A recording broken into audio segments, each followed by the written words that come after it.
to what's going on in the House of Representatives and saying, look at the messiness of democracy, look at how it doesn't work, how it can't function, and in contrast to their authoritarian regimes. And just a couple of quotes from Chinese state media from the Global Times. The events are chaotic, phenomena of spread and aggravation of the disease of the U.S. political system. What happened in the highest hall of U.S. democracy is not a simple farce, but a political thriller with huge destructiveness and a wide-ranging and far-reaching impact.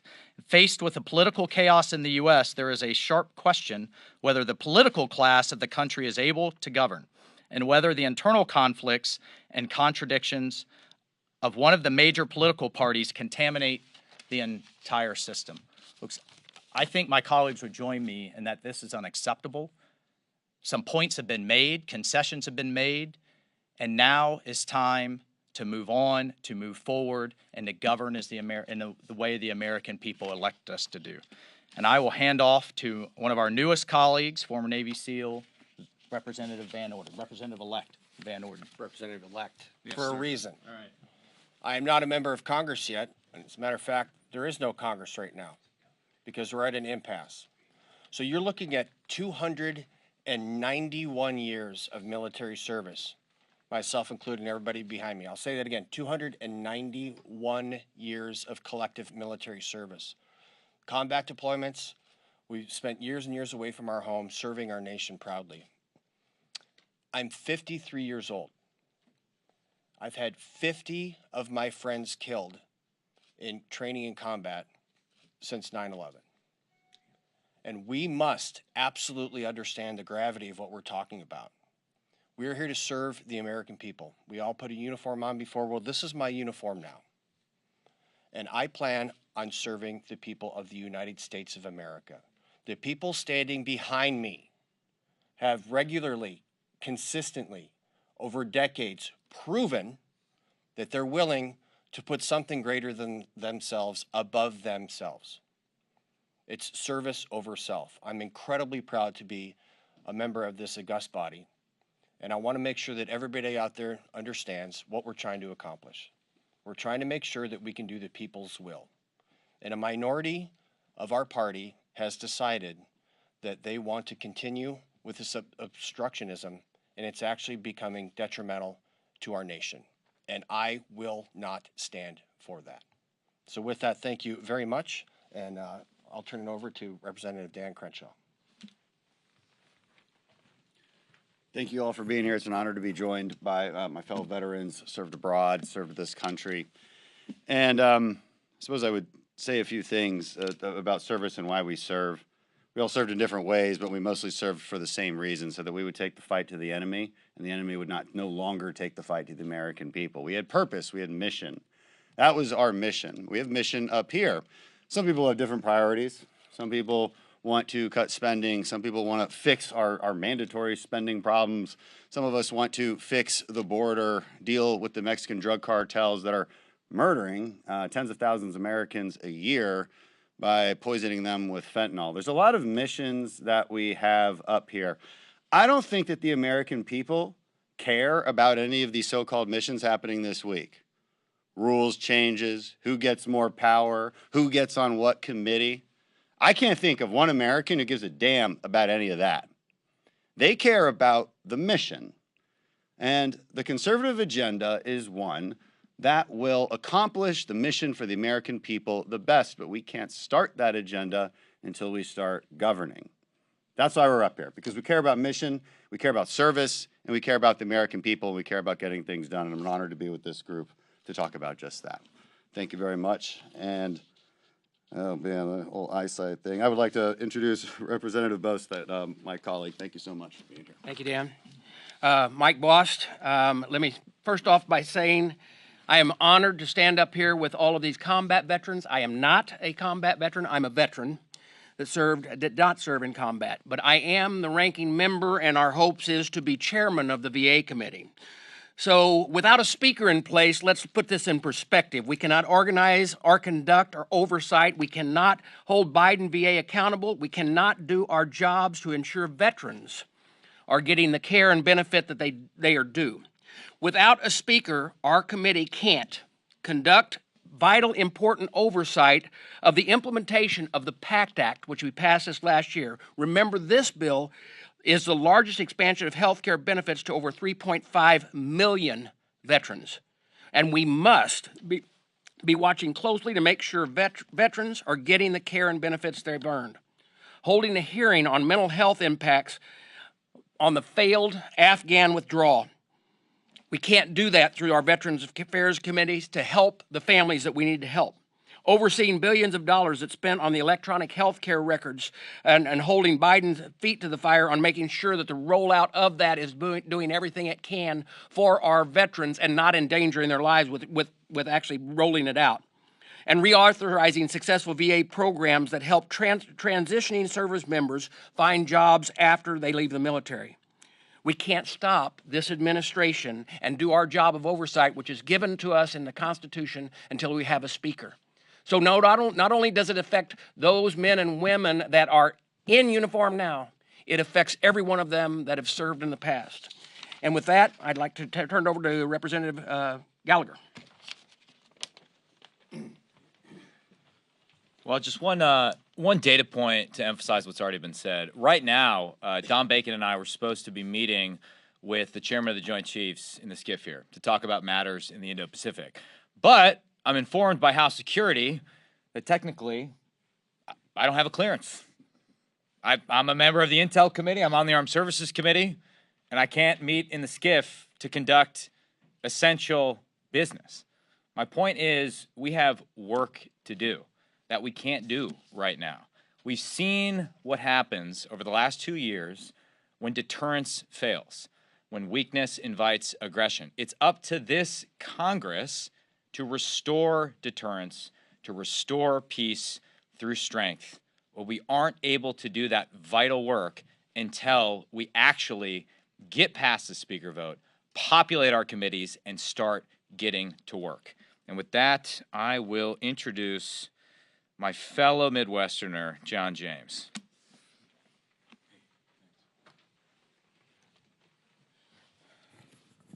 Good afternoon. John James, Michigan 10. It's an honor to be here, and it's an honor to be standing with my brothers and sisters in arms on our next mission. We each swore an oath to uphold the Constitution of the United States of America, and we're planning on doing that. And we are a part, just an example, of generations who've come before us who swore that oath as well. There are 80 veterans in this Congress, 62 GOP, and the rest are Democrats. Folks who I hope believe, like I do, that we need to prioritize the needs and security of all Americans. But right now, we're hamstrung from doing that because we're bogged down in things that have taken our focus off the mission. Right now, every day, we know that the number has been revised of number of veterans who commit suicide. The highest proportion being Vietnam veterans whom we didn't welcome back properly and appropriately the very first time. We need to come together and recognize we need to put mission first and people always. And I'm excited to get started. We have a common vision to put service before self. And we can't do that if there are people in our own conference who are putting self before service. We are the land of the free and the home of the brave. But it occurs to me as I talk to my colleagues that there is a lot of governing on fear. I was taught by my commanders as I was leading folks in my Apache platoon into combat, into the bullets to protect American lives and our interests abroad in combat in Iraq, that never to mistake hesitance for fear. There are folks among the 20 who are not voting with the nominee from our party, Kevin McCarthy, because they're scared. The business of this nation cannot be conducted if we are scared, if we have fear. We have to bridge the gap of trust by recognizing we have to serve people. And I'm excited because, frankly, with the lowest number of veterans that we've had in multiple generations, getting back to having more veterans serve in Congress would bridge these gaps and move us forward without fear. Thank you. Forgive me, and I'd like to introduce Representative-elect Franklin. Scott Franklin from Florida. Appreciate you all being here today. When I first explored running for Congress, one of the first things I did was to go online, start figuring out who the veterans were. because I knew that these were my brothers and sisters, that we had come from different backgrounds, but at the end of the day, we had all put on a uniform and figured out how to solve a mission. That's why we're here, and we want to get things done. That's why the American public has sent us here. You know, I hear bannered around these halls all the time, people invoking founding fathers, talking about this is the people's house and we the people. If we think about that, if 10% of the overall number had been allowed to carry the day in the summer of 1776, we have never had a Declaration of Independence. There would be no people's house. We would have never gotten a constitution passed through the Constitutional Convention had 10% of the people been allowed to hold out and allow the other 90% the ability to get things done. The public has called on us to get a job done. I often think, you know, my favorite of the memorials here in D.C. is the Vietnam Memorial. I happened to sneak out when I was at the Naval Academy on the day that was unveiled back in the early 80s, and it's just always had a special place for me. When I think of all the number of problems we have right now, one of those is fentanyl. We are losing more people every single year now to fentanyl crossing our Mexican border than we lost in the entirety of the Vietnam War. If you want to put that in perspective, go out again sometime and walk down that wall and look at those names. We have tens of thousands of Americans every single year now dying of fentanyl, and we have an administration that refuses to take on the problem. That's one of dozens we could talk about. We've got work to do. We're wasting time, and the public deserves better. Next up, General Kelly. Thank you, guys. I'm Trent Kelly from Mississippi, and I've served for over 37 years in the military. And we're here to accomplish a mission, but we have to do that. And one of the things that frustrates me the most is I've served in combat and I've led troops in combat. But when you have troops that question decisions of leaders without good basis for doing so, you have to either articulate that basis or get out of the way. So think about this. We need U.S. grant here, unconditional surrender. You have 20 people demanding that 201 surrender to them unconditionally. Well, I will not surrender unconditionally. If you have conditions, give them to us. We'll consider them. Doesn't mean we'll do them, but you have to talk about them. But we've asked and we've asked, what is it you want? What do you need? But you have 20 people demanding the unconditional surrender of, including this group of warriors. We will not unconditionally surrender. Tell us what you want. We might surrender if you tell us the terms, but just so you know, we're in the strong position. There's 201 of us and 20 of them. And with that, I yield back, and I will be followed by Mr. Garcia. Thank you, General. Mike Garcia from California. It's an honor to be here sharing the stage with true patriots. Everyone on this stage at some point in their life was willing to give their life in defense of this precious gift called the United States of America. We would still do the same so that our fellow Americans don't lose their liberties, their freedoms in this very special experiment called America. It's a continuation of what our founding fathers did when they came out of Constitution Hall. They weren't all ecstatic. They all made compromises. They all gave in to certain concessions that maybe they didn't feel good about. But with that, we were given the Constitution of the United States and the liberties that we now enjoy therein. And so what matters to the American people right now is not the squabbling within the halls of Congress. What matters to them is literally 200 people today will die of fentanyl, that 3,000 to 5,000 people will cross our southern border illegally without any account, that the Chinese government today will steal about $1 billion of intellectual property from American companies, and that there are Chinese communist DF-41 intercontinental ballistic missiles aimed at our heads here in the United States while Congress is fighting this internal battle. We've had the concessions, we've had the compromise, we've had our internal elections and the conversations that were a continuation of what our founding fathers have done. And we need to put all of that behind us, do our jobs as members of Congress, legislate, elect a member, the Speaker of the House so that we can actually be members of Congress and move forward. And once again, protect this beautiful nation like we have all done in the past. Many of us were very close to giving our lives in defense of this country, and we will do whatever it takes to make sure that we can continue that. With that, I'll introduce my good friend, Brad Winstrup. Brad Winstrup from Ohio. 25 years of military service, and I've been here for 10 years. And since I've been here, one of the things that I noticed over time, and this is from both sides of the aisle, if you want to get things done, it helps when you have veterans involved. Veterans, and I'm a physician, veterans and doctors, we come together, we get things done. There's a mission out there.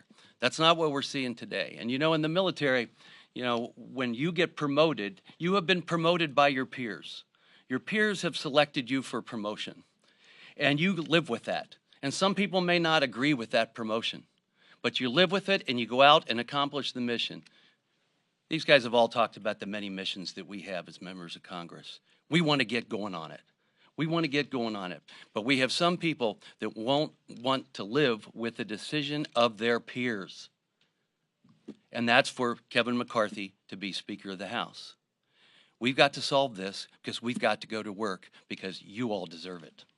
I yield back to Mike Waltz. Thank you. brother. Okay, questions? Hi, this question is for, I guess, anyone on Intel or HASA. Are there any other security things that you don't have access to right now because of what's going on? Where did Gallagher go? Yeah. We don't have access to anything. Normally there would be, Facility where we work every day, we can't go in there right now. and yeah, come on. Yeah, the secure facility that we work in every day when we're here, we can't go in there right now because we're not. So as threats are around the world, we would get daily briefs if we want them. We're in there all the time. And right now we can't be in there at all. And we have the job of oversight over the intelligence community and the things that are taking place around the world. And I think Mr. Gallagher touched on that very eloquently today, where a meeting he was supposed to have on a very significant part of this world and what's going on there and how it can affect America and our national security, they can't have that meeting. Yeah, and I'll just, I mean, in addition, Representative Gallagher, with the vote of the Congress, was supposed to be, or has been chosen to be, the chair of the China Select Committee that we're not getting underway. I'm supposed to be sitting down and talking about the recruiting crisis. Apparently, the National Guard has been informed by the Department of Army that the vaccine mandate that we put into law only applies to active duty, but not the National Guard. The repeal of the vaccine mandate doesn't apply to the National Guard. So there are all kinds of issues that only we can work out and work through on these national security committees, and we're not doing it. Yes, ma'am. Given the stakes that you presented here, are all of you just Kevin McCarthy and nobody else, or are there going to be conversations in the very near future, like tonight or maybe tomorrow, that it's time to start thinking about maybe Mr. McCarthy might have to step aside I think, and start thinking about somebody else? No, I think the frustration has been these conversations have been going on for months and months, and I'll just speak for myself, and anybody else feel free to step up. But McCarthy has given concession after concession, many of them very good. I think many of them we agree with. This body does need to change, and certainly after the last several years under Nancy Pelosi. So I actually thought it was moving in a right direction, but this group has now managed to kind of snatch defeat from the jaws of victory. And the victory was this Republican majority. I'm going to vote for Kevin McCarthy as long as he's on the ballot. That is what that's what we committed to do. And I certainly share my colleague's sentiment, Representative Kelly's sentiment, that there is negotiations and then there's holding the rest of us hostage. And 20 don't get to do that to 201. I don't know if anyone else. Again. Please.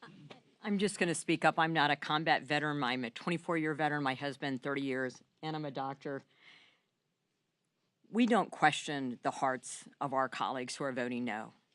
We know, like the majority of Americans, that they feel the country is on the wrong track and that Republicans were put in charge and in a majority to get the country on the right track. What we're asking is that they listen to their heart, but also start listening to their intellect and to their brain. And I would implore people in our districts to give us the concession that because we are here and we're voting for Kevin McCarthy, there are reasons that we do so, that we think he's the best person to be the speaker at this time. And for them to trust in us that we know that. And to start contacting all of the veterans in Congress, both the incoming who have never been sworn in and those of us waiting to be sworn in, waiting to be chairs of committees, to implore those members voting no to vote yes, to allow us to set up committees, to allow us to set up investigations, to allow us to pass a bill that would defund 87,000 IRS agents who are going after small businesses and average Americans, to allow us to put forward an energy independent agenda, to allow us to secure our border. I would implore them to ask them to use their intellect, because this game is ending, and it is ending soon. Thank you. Hey, this is Gary Grunback from NBC News. You guys have talked about, you're having this press conference, but what are you doing from a member-to-member basis? What conversations are you having to try to convince these 20 to go with McCarthy? Well, look, I mean, I asked a member, one of the no votes this morning, what is it? We went through everything that's been conceded in terms of the rule changes. And I don't even like to call it a concession. I really think the vast majority of them are moving in a positive direction. But what is that thing? And the answer I got back was, things have got to change. Well, that's, I mean, we need specifics, right? And what I think you're hearing in our collective frustration is we're not getting anything specifically back. What gets us to that 218 with Kevin McCarthy so that we can move forward? Because we have just as many as you saw from vote after vote after vote. It's not as though momentum is shifting. Each side's digging their trenches deeper, and I think that's a disservice to those men and women that are overseas depending on us and to the people who elected us. And I don't know if, Yeah, go ahead, man. I think I've talked to probably 15 different members who are voting for someone other than Kevin McCarthy. And I've asked them, what do you want? What does it take? What can I do to help us get there? And I've not gotten an articulate answer of exactly what's needed. Now, I'm not mad at any of those people, and I think they all have justifiable reasons why they are where they are. But that being said, we have to come to something that allows us to get there. And I think that those guys are meeting with Kevin McCarthy now and with other members of leadership.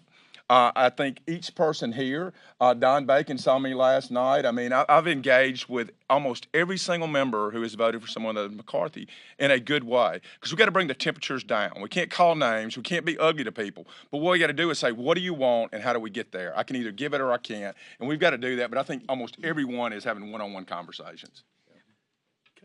Mike, can I make one quick point? Sure.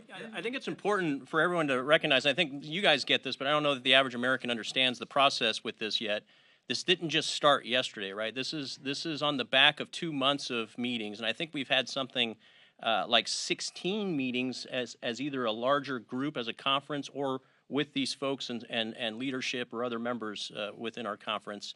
And we actually did make roughly 22 changes to the rules package that were a direct result of the conversations with some of these folks that are objecting to this. So, you know, above all things, the folks on this stage, we don't put a human being on a pedestal. We put the Constitution and law and order and the process and the protocols and the procedures that we abide by as Americans on the pedestal. We have gone through those processes, those protocols, with a vast majority ending up with an answer. And now all we're asking for is to honor that and to close the deal and simply call for the final election. okay, we'll do two more. Go ahead. Hi, I'm Michelle Shen from National Journal. So it appears that GOP holdouts are demanding committee spots.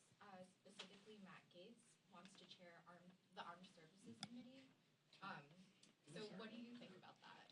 Well, I